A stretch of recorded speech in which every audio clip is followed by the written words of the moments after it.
So Icasa has proposed new cell phone regulations. South Africans may soon have to link their biometric data, such as fingerprints and facial recognition, to their SIM cards. According to the regulations, this is to prevent crimes such as identity theft. Let's make sense of all of it for you now. Bring in senior digital reporter Faizel Patel, who joins us via our video link now. Faizel, thanks for your time. It's great to have you on the program. Should we be worried about this? Good morning to you, Ayana, and good morning to the viewers. There is no real concern with regards to what Icasa is proposing because at the moment, if you've got a cell phone and if you link to certain banks who are involved in digital banking, you're already utilizing some of these biometrics that they're actually talking about. So there is some concerns, but not enough to make a big uproar about it.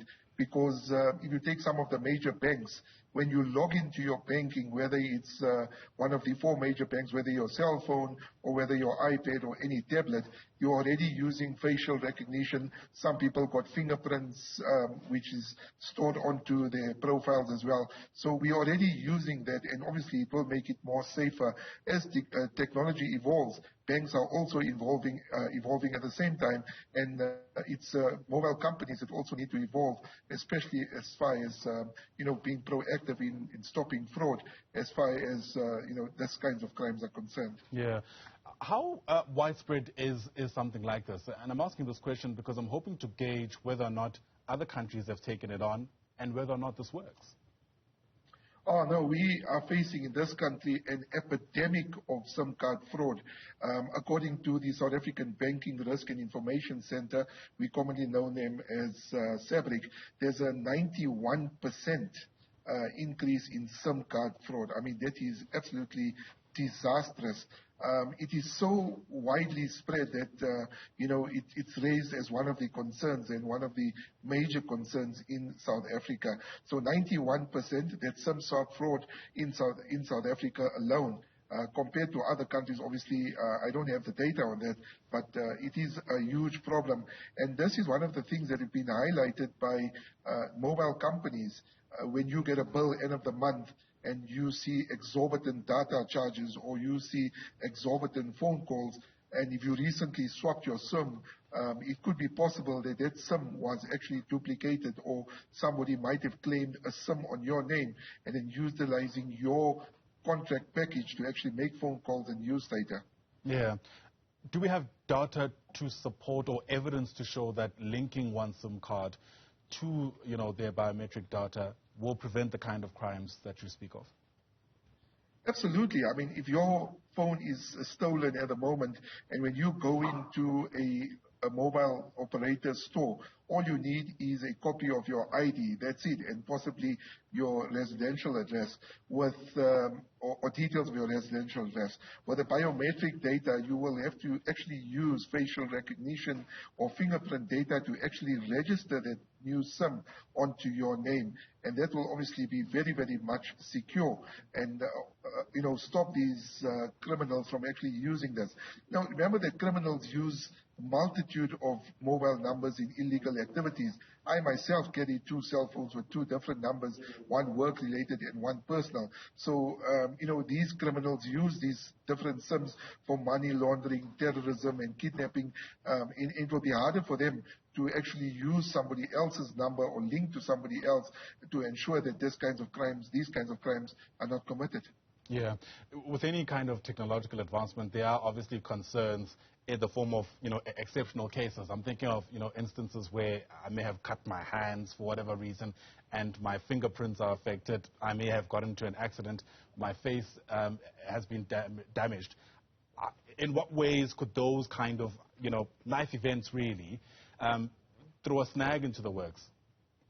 Yeah, look, I mean, if you're banking with any of the top banks, you'll see that even with your own cell phone, you can actually institute 2 or 3-factor authentication.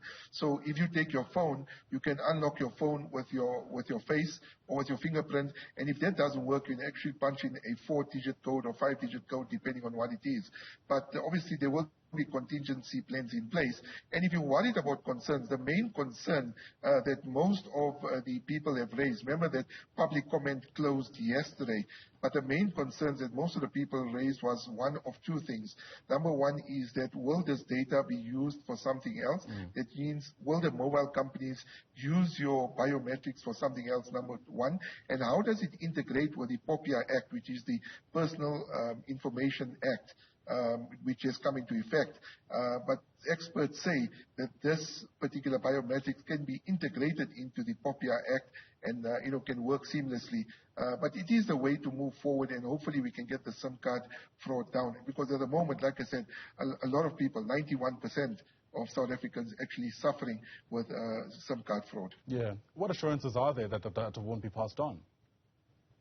Well, we don't. Obviously, once the public comment obviously now is closed, we will wait for Icasa now to give us more clarity on that and maybe give assurances to the public that this will not be passed on. But we know from experience, especially when you're filling in surveys and you register for an account and you normally have to tick that box, do you want further information? There are no guarantees that will be passed on at the moment, but hopefully we can get assurances from mobile companies and from Icasa that the biometrics that will be used in the SIM card initiative will not be passed on to other third parties. But remember, we need to be more secure. We've got, like you mentioned, an epidemic of fraud.